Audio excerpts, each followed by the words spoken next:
Assalamualaikum warahmatullahi wabarakatuh. Berjumpa lagi dengan saya. Gimana kabarnya teman-teman? Semoga teman-teman dalam kondisi yang sehat ya, semakin membaik dan terus membaik hingga menuju pulih ya. Amin ya robbal alamin. Oke teman-teman, untuk kesempatan kali ini saya masih membahas lagi bagaimana saya itu menghadapi gangguan asam lambung, GERD dan anxiety murni berdasarkan pengalaman yang pernah saya alami saja ya teman-teman ya. Untuk kesempatan kali ini saya membahas itu fase atau proses atau tahapan ya sampai dengan kita sembuh ya. Jadi apa saja yang saya hadapi ya, atau fase apa saja yang sudah saya lewati ya teman-teman sampai dengan sembuh ya. Semoga teman-teman bisa menyimak dan video saya itu bermanfaat buat teman-teman yang sedang merasakan kebingungan atau ketidakpastian. Sebenarnya saya sudah sampai di tahap seperti apa ya, dan akan saya ceritakan murni benar-benar murni berdasarkan pengalaman saya ya teman-teman ya. Untuk teman-teman yang sedang berpuasa ya, saya doakan semoga puasa ini menjadi jalan kesembuhan buat teman-teman ya. Dan untuk teman-teman yang belum bisa berpuasa, dengan kondisinya belum memungkinkan untuk berpuasa ya, jangan berkecil hati teman-teman. Semoga teman-teman kondisinya semakin membaik dan terus membaik, jadi nanti bisa berpuasa ya. Amin ya robbal alamin. Oke, langsung saja untuk menyingkat durasinya ya teman-teman ya. Jadi fase apa saja atau tahapannya apa saja ya. Yang pertama adalah teman-teman ya, ada di fase yang dimana kita itu baru memulai atau baru kita itu terkena gangguan asam lambung ya. Ketika kita baru terkena gangguan asam lambung ya, itu pengalaman saya itu adalah kebingungan ya teman-teman ya, kebingungan, harus periksa dokter ke sana ke sini berganti-ganti dokter dan seperti itulah ya teman-teman ya. Dan bahkan pada saat itu juga seperti tidak percaya dengan apa yang didiagnosa oleh dokter ya, sehingga membuat atau bikin saya itu waktu itu mencari-cari obat ya, mencari-cari obat ini itu ya, intinya seperti itu ya teman-teman, berganti-ganti dokter dan lain-lain lah. Dan akhirnya sampai saya di tahap yang kedua ya teman-teman ya. Tahap keduanya itu adalah tahap di mana saya itu merasakan terpuruk, atau di fase di mana saya itu merasakan yang parah ya teman-teman ya. Di fase yang parah itu seperti apa teman-teman? Ketika sudah melewati fase pertama itu, fase kebingungan sana sini, kan itu seperti orang bingung ya. Saya sudah berobat, saya sudah periksa dokter, saya sudah ini itu dan sebagainya. Kok sensasi terus semakin menjadi ya, semakin nggak enak ya, pikiran semakin nggak karu-karuan ya teman-teman ya. Sudah mulai ketakutan ya. Lalu saya itu melalui fase kedua, fase di mana saya itu mengalami tingkat sakit ini yang menurut saya itu parah ya. Kenapa saya bilang parah? Karena saya itu benar-benar dari fisik maupun dari mental saya ya, itu sudah benar-benar terganggu ya teman-teman. Dan saya hanya bisa berbaring saja, berbaring yang artinya saya hanya bisa rebahan di tempat tidur saja. Sudah pernah saya ceritakan ya teman-teman berulang kali ya, di fase saya itu parah itu teman-teman. Itu yang saya lakukan ya cuma rebahan ya, cuma memikirkan penyakit, memikirkan sensasi ya, terus memikirkan kapan saya sembuh, sebenarnya saya itu kenapa, sebenarnya saya itu bagaimana. Di fase saya parah ini, saya itu belum mengenal sekali yang namanya gangguan asam lambung ya, gangguan asam lambung, GERD beserta anxiety, bahkan psikosomatis ya teman-teman, itu sama sekali belum mengenal jauh lah ya, hanya sedikit-sedikit ya teman-teman ya. Nah, di fase ini teman-teman itu benar-benar serasa seperti tidak ada harapan ya teman-teman, seperti tidak ada harapan, seperti hari-harinya itu seperti kita itu mau, rasanya itu mau end saja gitu ya, mau end, selalu dihubungkannya dengan end.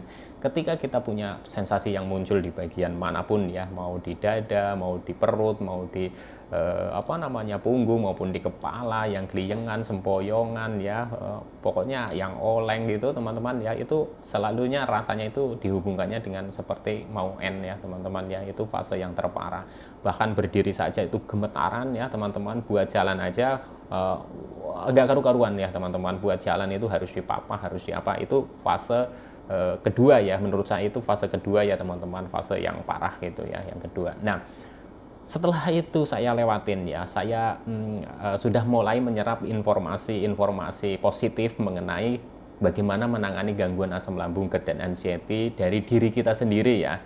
Selain bantuan dari medis ya, dari dokter, dari berobat ke dokter, itu tentunya ada cara dari diri kita sendiri, yaitu dengan menerapkan pola makan atau dengan menerapkan 3P ya, pola makan, pola hidup, dan pola pikir ya teman-teman. Itu yang bisa melakukan adalah diri kita sendiri ya teman-teman. Nah, dari situ itu perlahan-lahan mulai bangkit ya teman-teman. Perlahan-lahan sudah mulai bangkit dan akhirnya saya memasuki fase ketiga ya teman-teman, fase ketiga. Nah, di fase ketiga ini adalah di mana fase pemulihan ya teman-teman ya, fase pemulihan.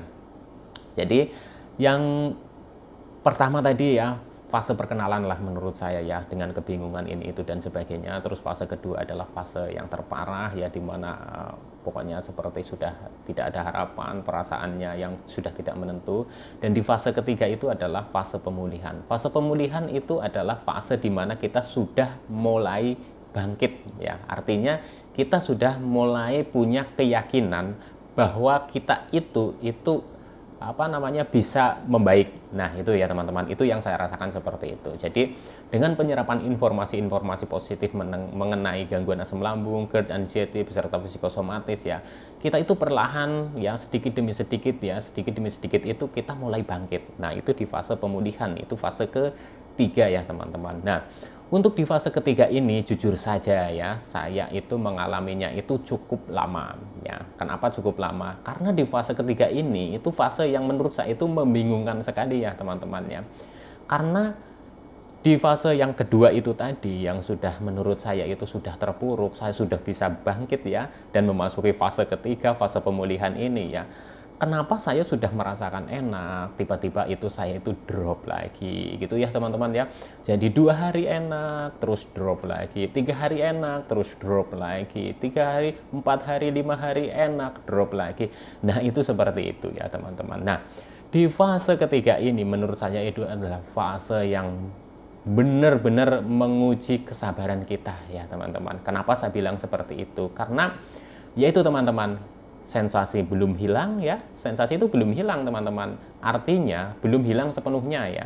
Jadi bisa dibilang itu ya masih, sensasi itu tetap masih ada muncul, tapi kita sudah punya sudah punya keberanian ya, walaupun sedikit demi sedikit ya, kita sudah mulai meyakini bahwa kita itu yakin bisa sembuh gitu ya teman-teman ya. Kita sudah mulai konsisten dengan penerapan 3P ya teman-teman ya.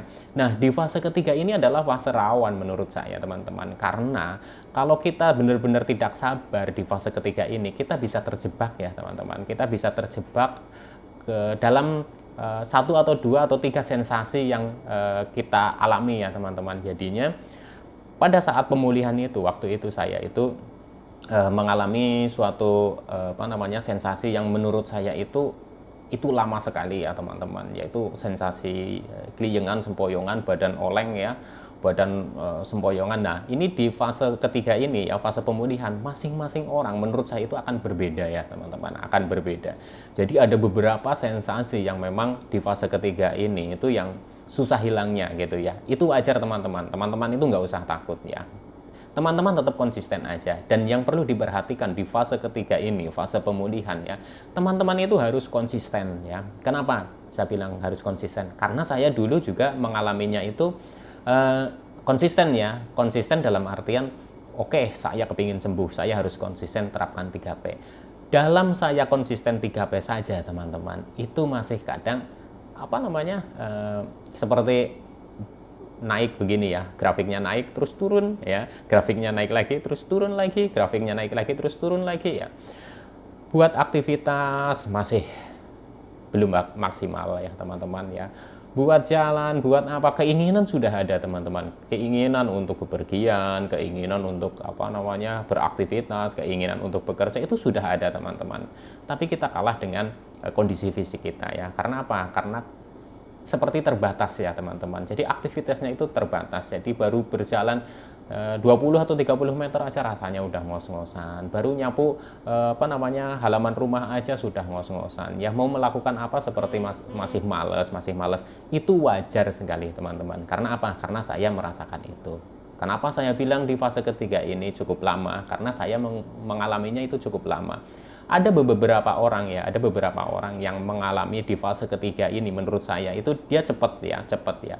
Nah, itu juga tidak semua orang, tapi kalau untuk saya itu lama. Karena ya itu kembali lagi, saya seperti terjebak itu. Ada beberapa sensasi yang bikin saya itu trauma, akhirnya saya itu memikirkan itu lagi ya teman-teman. Jadi ketika saya sudah bisa keluar, bisa jalan-jalan, tapi masih memikirkan sensasi itu ya, akhirnya kadang sensasi itu timbul lagi dan drop lagi ya teman-teman ya. Makanya penting sekali di fase ketiga ini teman-teman itu tetap konsisten, karena di fase ketiga itu seperti fase yang menurut saya itu gimana ya? Menurut saya itu susah dipahami ya. Saya bilang susah dipahami karena apa teman-teman? Jadi sepertinya kita badan itu sudah enak ya, sudah enak. Kita badan itu merasakan sudah enak. Jadi ketika malam pun kita itu udah merasa tenang ya. Ketika mau tidur aja nanti badan saya itu enak. Nah, ini yang tidak disadari. Kadang kita itu melewatkan istirahat malam. Artinya ketika kita sudah rutin ya dalam tidur itu misalkan jam 9 malam ya. Nah, karena kita merasakan badannya itu enak ya teman-teman, tidurnya itu sudah mulai molor gitu ya, jam 10, jam setengah 11. Itu ya 2 atau 3 hari ke depan pasti akan menimbulkan efek ya. Itu saya alami itu seperti itu ya teman-teman. Kenapa saya sampaikan seperti ini? Bukan untuk menakut-nakuti teman-teman, untuk supaya teman-teman itu tetap konsisten ya, karena saya sudah merasakan. Jangan seperti itu ya teman-teman ya. Walaupun waktu itu saya itu konsisten, tapi karena saya itu merasakan itu kok seperti enak gitu. Wah, berarti ini saya sudah sembuh. Ternyata belum, teman-teman. Ternyata belum gitu ya. Masih keluar lagi sensasi lagi ya. Terus kita itu sudah bisa beraktivitas ya. Kita jangan lengah teman-teman. Ketika kita sudah bisa beraktivitas ya, tapi kita itu ya, itu masih belum maksimal ya teman-teman. Jadi teman-teman itu jangan terlalu capek, karena saya sudah membuktikan sendiri ya teman-teman. Ketika saya sudah merasa enak ya ke kebun ya, terus pokoknya ke kebun, ke pasar, terus kemana itu sudah seperti enak. Tapi ada saatnya kita itu kecapean, tapi kita itu tidak merasakan capek ya teman-teman ya. Dan itu akibatnya nanti beberapa hari kemudian itu sensasi itu muncul ya teman-teman. Kenapa saya bilang kita sebenarnya capek tapi tidak merasa kecapean? Karena kita sudah merasakan badan itu enak ya. Tapi fisik kita tidak bisa dibohongi karena perlu penyesuaian ya teman-teman ya. Nah, itu biasanya akan timbul lagi dan akhirnya biasanya teman-teman itu akan down lagi. Saya pun dulu sempat seperti itu ya teman-teman ya. Jadi untuk teman-teman jangan sampai ya. Jadi untuk di fase ketiga itu benar-benar teman-teman itu harus perhatikan ya. 3P-nya tetap konsisten ya teman-teman, supaya apa? Supaya lebih bisa maksimal dan tidak lama di fase ketiga ini ya teman-teman ya. Banyak sekali ya di fase ketiga ini perubahannya ya. Perubahan yang bagus itu banyak. Tapi belum juga menandakan bahwa kita itu sembuh total, yaitu wajar teman-teman ya. Teman-teman nggak usah berburu-buru untuk mencapai kesembuhan total ya. Karena apa? Nanti akan merasa menurut saya itu akan malah merasa berat gitu ya. Karena apa? Karena di fase ketiga ini ya kadang 3 hari membaik, 2 hari drop, 3 hari membaik, 2 hari drop. Nah itu teman-teman akhirnya, aduh sih kapan saya sembuhnya ya, kapan saya akan normal lagi. Akhirnya seperti itu, malah jadi tekanan lagi, dan akhirnya sensasi-sensasi itu akan bermunculan lagi ya teman-teman ya. Jadi untuk di fase ketiga teman-teman itu tetap konsisten ya. Silahkan teman-teman kalau mau mencoba ya. Di fase ketiga ini ya, teman-teman sudah merasa enak ya. Terus teman-teman itu mencoba, wah saya sudah sudah enak. Coba teman-teman terlalu forsir, terlalu kecapean ya, pasti akan sensasi itu akan muncul lagi dan akan drop lagi.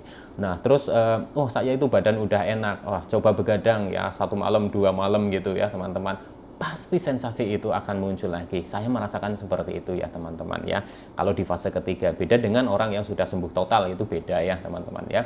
Nah terus apalagi ya teman-teman ya, apalagi setelah fase ketiga itu adalah fase keempat ya teman-teman. Fase keempatnya apa teman-teman? Fase keempatnya itu adalah kita itu sudah mencapai, menurut saya ya, ini pendapat saya, itu mencapai kesembuhan ya, mencapai kesembuhan. Nah ini teman-teman ya, apa ciri-cirinya? Ini kalau menurut saya ya teman-teman. Pertama saya itu cek ke dokter juga, dokter sudah menyatakan, Mas kamu itu sudah sembuh ya. kamu sudah tidak apa-apa, kamu tinggal meyakinkan ke diri kamu saja bahwa kamu itu sudah sembuh gitu ya. Nah, itu dari dokter ya teman-teman ya. Tapi dari diri kita kok sepertinya ada sesuatu yang belum kembali seperti semula gitu ya teman-teman, ya seperti sedia kala seperti dulu gitu ya. Nah, ternyata setelah saya amati ya teman-teman ya, fase sembuh ini itu juga butuh penyesuaian ya teman-teman ya.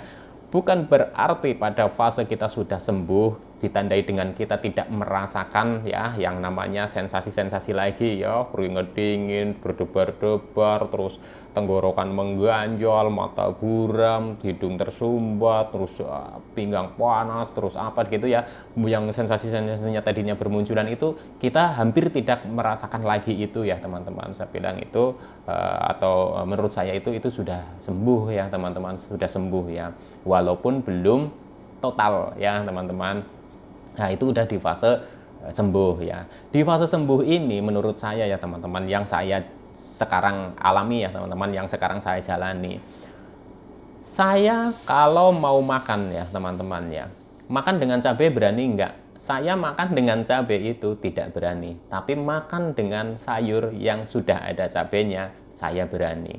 Tapi teman-teman, saya tetap berprinsip bahwa walaupun sudah sembuh, saya perlu penyesuaian teman-teman. Organ saya perlu penyesuaian ya. Setelah sekian lama saya mantang banyak makanan ya, di fase pemulihan itu kan saya benar-benar konsisten untuk mantang makanan ya, makanan-makanan yang ekstrim-ekstrim itu saya pantang ya, walaupun yang sedikit-sedikit tumisan sudah saya makan ya, tapi yang untuk yang ekstrim-ekstrim itu kan belum ya teman-teman ya. Nah, di fase sembuh ini itu saya itu perlu penyesuaian, jadi tidak serta-merta saya itu sudah langsung makan segalanya. Tetap saya itu berprinsip bahwa lambung saya perlu penyesuaian ya.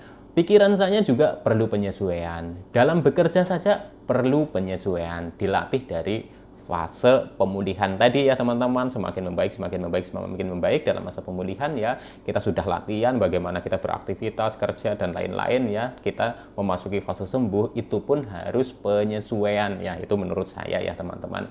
Apa saja yang dirasakan setelah sembuh? Ya, kita sudah merasa seperti sebelumnya ya, seperti sedia kala sebelum kita itu terkena gangguan asam lambung, GERD dan anxiety. Tapi ya memang ada beberapa yang belum kembali. Contoh misalkan kebiasaan-kebiasaan itu belum kembali ya teman-teman. Contoh setelah makan saya harus merokok ya, terus yang pokoknya yang belum kembali ya banyak lah ya teman-teman ya. Ya tidak banyak sekali lah, tapi ya menurut saya kebiasaan-kebiasaan dulu, tapi menurut saya itu kebiasaan yang dulu itu yang belum kembali itu ya menurut saya itu juga nggak apa-apa, karena itu merupakan kebiasaan-kebiasaan yang menurut saya itu juga kurang bagus. Contoh begadang, telat makan, terus makanan tidak dijaga dan lain-lain. Jadi saya itu rela, nggak apa-apa itu nggak kembali ya teman-teman. Sekarang lebih menjaga yang namanya pola hidup sehatnya, pola makannya yang bagus, pola pikirnya yang positif ya teman-teman ya. Nah, kalau ada pertanyaan dari teman-teman, apakah Mas itu sudah sembuh? Alhamdulillah saya sudah sembuh. Mas, apakah udah sembuh total ya? Saya bilang total belum. Kenapa belumnya? Karena ya kembali lagi ya.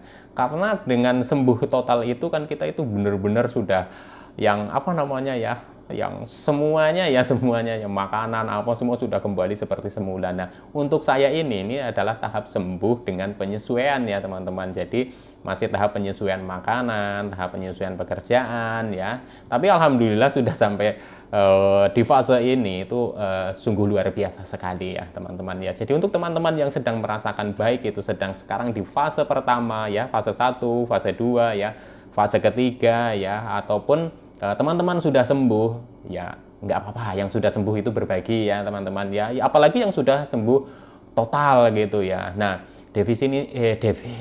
definisi sembuh total itu, nah ini yang saya belum bisa jabarkan, karena menurut saya ya teman-teman ya, saya mencapai kesembuhan total itu, yang total yang dimaksud seperti apa itu, yang dimaksud teman-teman itu seperti apa, saya juga belum tahu ya teman-teman. Tapi kalau menurut saya ya alhamdulillah sekarang sudah sembuh, karena sudah kembali lagi beraktivitas lagi, bekerja lagi, dengan makan makanan juga sudah mulai menyesuaikan lagi dengan yang seperti dulu ya teman-teman ya. Memang ada beberapa yang masih saya hindari ya, karena saya itu juga harus satu persatu ya perlahan-lahan ya untuk penyesuaian makan makanan yang harus saya makan ya teman-teman ya. Untuk pola pikirnya, pola apa itu ya saya juga masih tetap harus memperbaiki terus ya teman-teman. Jadi semoga saja nanti juga teman-teman itu akan menyusul sembuh ya, dan menjadi sembuh total gitu ya. Tapi ya totalnya itu jangan nanti kembali lagi ke kebiasaan-kebiasaan yang jeleknya ya teman-teman, kebiasaan yang kurang bagusnya ya teman-teman. Saya banyak sekali kebiasaan yang kurang bagusnya, dan kalau saya ingat-ingat lagi ya itu benar-benar sayang lah gitu, karena kita sudah merasakan bagaimana sih rasanya itu terkena gangguan asam lambung dan anxiety, bagaimana sih sensasi-sensasinya. Pasti kita itu akan sayang, pasti kita itu akan lebih menghargai badan kita ya, kita akan lebih menghargai diri kita lagi ya teman-teman, untuk menjaga ya, untuk pokoknya untuk segalanya kita itu lebih berhati-hati lagi ya, pokoknya lebih sayang terhadap diri kita, terhadap orang lain ya. Kita lebih bisa menurut saya itu pokoknya nantinya kita akan lebih bisa menghargai segalanya ya teman-teman ya, bahwa kenikmatan itu tidak hanya saja itu dalam bentuk kesenangan dari materi ya, tapi kenikmatan itu bisa dilihat dari bagaimana kita bisa menikmati sehat ya teman-teman ya. Dan itu dulu yang mungkin saya itu lupakan ya teman-teman, bahwa nikmat sehat itu sungguh luar biasa sekali ya teman-teman. Jadi untuk teman-teman ya tetap semangat ya. Teman-teman ada di fase berapa ya, bisa komentar ya, tulis di kolom komentar ya. Semoga saya doakan teman-teman ya, teman-teman semakin membaik dan terus membaik hingga menuju pulih ya, amin ya robbal alamin ya, menuju sembuh ya, amin ya robbal alamin. Dan nanti berproses lagi hingga menuju sembuh total, amin ya robbal alamin. Oke teman-teman, untuk sekarang ya sekian dulu ya teman-teman ya. Semoga saja video saya itu bermanfaat ya, bisa memotivasi teman-teman supaya teman-teman itu bisa bangkit, bisa sembuh dari gangguan asam lambung dan anxiety ini ya teman-teman ya.